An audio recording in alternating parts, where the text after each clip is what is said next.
이제 서울 같은 경우는 지금 이제 2023년도, 4년도, 5년도 계속 부족하다고 나옵니다.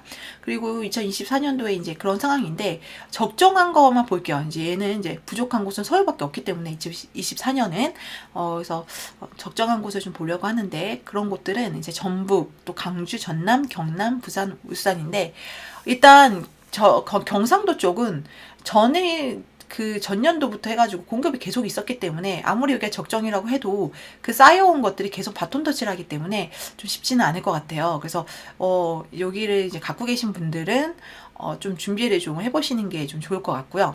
이쪽에 제가 좋게 보는 거는 이제 대전은 좀 의미가 없어요. 내년엔 공급이 없지만 그 다음 년도에 세종 대전이 다 폭탄이기 때문에 굳이 여기를 지금 들어가서 한다고 했더라도 쉽지는 않을 거라고 좀 보여집니다. 네, 기회비용 면에서도 몇 억 이상 많이 들어갈 것 같고요.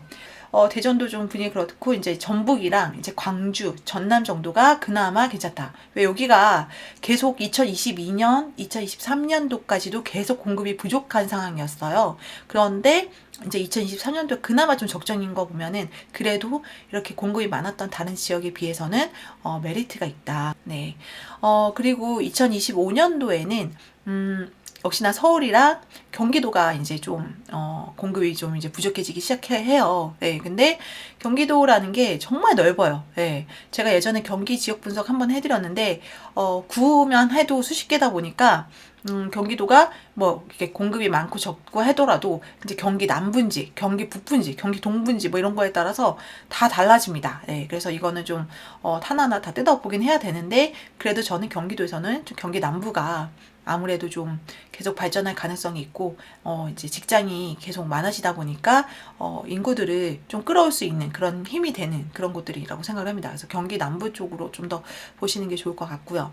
그다음 이제 세종이 이제서야 이제 좀 하는데 이때 이제 수요에 비해서 입주가 이제 공급이 좀 줄어들죠. 그래서 세종을 만약에 서울을 갖고 있다 하시는 분들은 2차적으로 세종을 또 보시는 게 좋겠죠. 네, 그래서 서울 다음에 전 세종도 괜찮다고 보여지는데 세종을 먼저 사고 서울 산다는 건 또 아니라고 생각을 하기 때문에 입지가 가장 먼저 좋은 것을 보시는 게 좋습니다.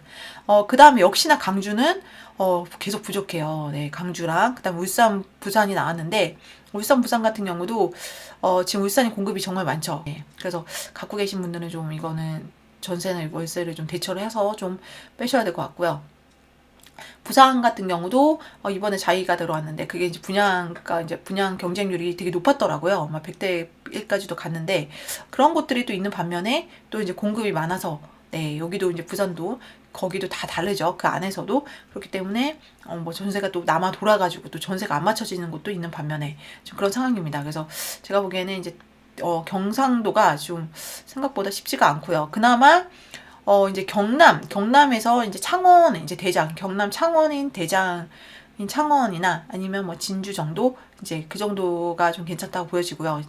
김해 같은 경우는 공급이 좀 계속 있기 때문에, 경남의 거의 공급은 김해, 네, 이제 김해죠, 김해까지랑 뭐 이제 밑에 사천, 뭐 거제도 이런 라인인데 굳이 거기까지는 안 보셔도 될 것 같고, 만약에 내가 이제 창원에 들고 있다 하시는 분들은, 창원에 이제 이쪽에서 이제 팔릴 수가 있으면 뭐 세차액 뭐 수익 실현을 하시고 팔으셔도 되고, 뭐 만약에 내가 하나 더 사고 싶다 하면은 그래도 창원이랑 진주 정도에서 보시면서 좀 판단을 내리시면 좋을 것 같습니다. 네, 그래서 이왕이면 지금 분위기로서는 이제 거의 이제 서울은 3년 내리 공급이 부족하고요. 강원이랑 광주 광역시는 거의 2023년도, 25년도도 수요 공급이 계속 부족한 상황이고요. 그나마 적정한 시기가 한 2024년도 정도였는데 지금 약간 화정 아이파크부터 시작해가지고 좀 꼬였죠, 입주 물량이. 네, 그래서 강주가 좀 이제 좀 지켜보면 좋을 것 같은데, 근데 이게 조금씩 계단식으로 오르는 그런 지역이에요. 그래서 그걸 좀 감안하시고 좀 강주도 감안하시고 좀 보셔도 좋을 것 같습니다. 네, 그래서 이거를 보시면서 이게 우리가 이런 거예요. 네, 이런 경제 분위기가 좋아지면 이런 조정장이라고 할 수가 있고요. 이제 하락장 같은 경우는 약간 지금 이렇게 인천, 막 이런 데죠. 인천 이렇게 세 개 다 계속 빨갛고 계속 이제 과잉이다. 이런 지역들. 계속 과잉. 충남도 그렇죠. 제가 천안을, 작년부터는 좀 조심하라고 해서 제가 천안을 잘 말씀을 안 드렸는데, 그러다 보니까 이제 충남 같은 천안이 대표적인데, 천안도 계속 지금 공급이 들어오고 있고요. 그렇고, 이제, 뭐 대구 같은 경우도 그렇고 이제 울산 뭐 좀 그렇고 이제 나머지 지역은 대부분 다 그래요. 경기도도 그렇고. 그래서 이런 곳들은 좀 계속 하락을 이어갈지 그래도 약간 반등하는 분위기가 있을지는 좀 더 보셔야 됩니다. 그래서 일단 조정장은 이제 서울, 이제 강원도, 대전, 전북, 광주인데 이 중에서도 이제 가장 괜찮은 게 서울이랑 이제 강원도, 광주. 네, 이 정도로 좀 보실 수가 있습니다. 네, 전북도 빠지지 않고요. 전북도 좋죠. 네, 근데 전북 같은 경우도 네, 좋고요. 강원도 같은 경우는 여기 이제 강원도가 2024년도에 좀 이제 초과라고 나오는데 2023년도, 2025년도에는 부족이라고 나오고요. 이 안에서는 이제 강원도가 춘천이랑 이제 원주, 강릉으로 나눠져 있어요. 근데 이 세 개 지역이 다 독립된 지역들입니다. 네, 그래서 뭐 강릉이나 이 라인에서는 강릉이 대장이고 이렇게 대장이긴 하지만 이 세 개가 다 따로따로 좀 보시는 게 좋아요. 네, 수요 입주를. 그런데 이제 여기서 공급이 가행이라는 건 이제 강릉이야. 강릉 쪽 애들이 좀 공급이 가행이기 때문에 춘천이나 원주는 계속 공급이 부족하다라고 좀 보실 수 있습니다. 그래서 만약에 내가 강원도를 좀 더 보겠다 하시는 분들은 좀 여유 있게 강릉보다는 원주나 춘천에서 좀 기회를 찾아보시는 게 좋다고 좀 보여집니다. 네, 그렇게 보여지고요. 그러면 이제 지금 분위기가 이제 과거와 다른 긍정적인 근거라고 제가 말씀을 드렸는데, 이제 과거와 다르다는 건 어떤 거냐면, 저희가 이제 뭐 IMF라던가 뭐 금융위기가 왔을 때를 말씀을 드리는 거예요. 그래서 그때가 올 것이냐라는 게 정말 지금 초미의 관심사인데, 지금 제가 이제 다양한 이제 금융책들, 뭐 이런, 뭐 그런 책들이나 뭐 부동산 책들, 뭐 주식 책들 이런 거 다 보는데, 전문가들의 의견은 좀 비슷비슷해요. 이제 이게 부동산 쪽이 아니라 이제 그런 금융 쪽 이런 쪽인데 일단 이분들이나 이제 저의 생각도 그렇고 종합을 해보면 첫 번째 근거로는 이제 정부의 규제가 너무 강했기 때문에 오히려 이게 좀 좋았다라고 하는 거죠. 그래서 지금과 그때와는 다른 지금은 그래도 좀 낫다라고 평가가 많이 이루어지고 있는데 정부의 규제가 너무 강했고요.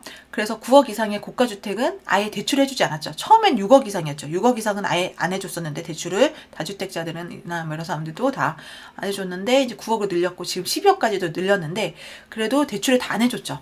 그래서 다주택자는 또 대출이 아예 안 나왔고요.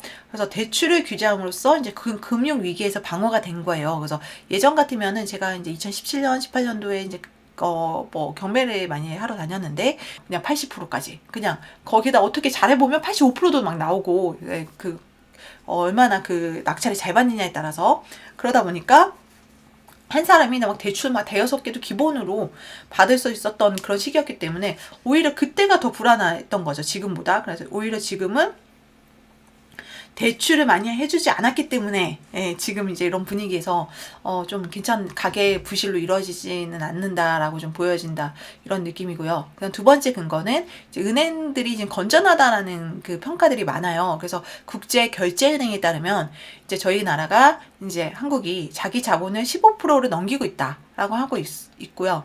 그 다음에 우리나라의 신규 주택 담보 대출의 절반 정도가 고정금리로 나갔다고 합니다. 그래서 아까 신협에 대해서 나왔는데 신협마저도 다 고정금리로 했던 거예요. 그래서 예전에는 100% 변동이었는데 제가 작년에 받았을 때만 해도 계속 그렇게 고정금리였다는 거죠. 그래서 한 절반 정도는 고정금리였다. 그래서 가계가 보유하고 있는 금융자산 대비에 금융부채는 18%밖에 안 됐다는 거예요. 네, 그래서 오히려 예전처럼 뭐 그 IMF나 금융위기처럼 막 모든 사람들이 다 막 대출이 막 시달리면서 이자가 막 못 낼 정도는 아니라는 거예요. 네, 그래서 고정금리에서 크게 고정금리가 50%인데다가 변동금리도 뭐 4%에서 5%, 6% 정도 올랐다 보니까 이 정도는 좀 버틸 수 있지 않을까라고 지금 보여지고 있습니다. 은행들이.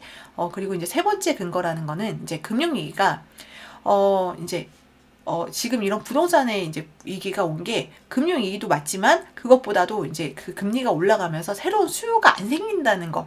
안 생긴다는 게 가장 중요한 집값 하락이라고 또 이제 부동산 업계들에서는 좀 그렇게 보고 있죠. 저희가 다 같이.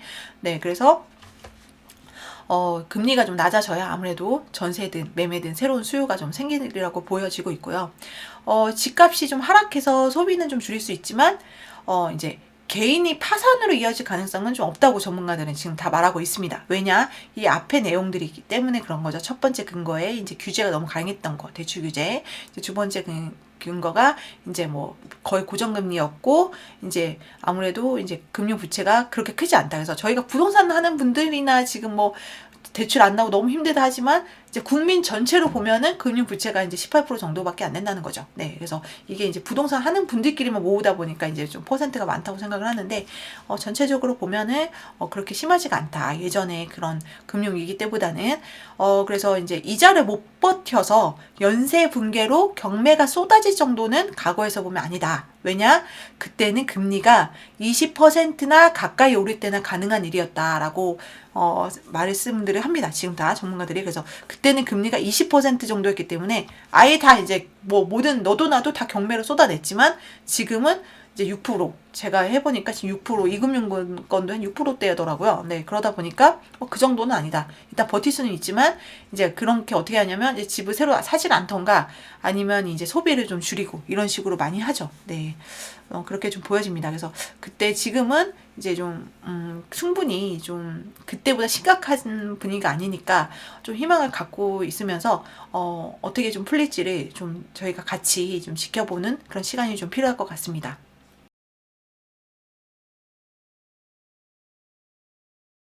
분위기를 좀 파악을 하셔야 될 것 같습니다.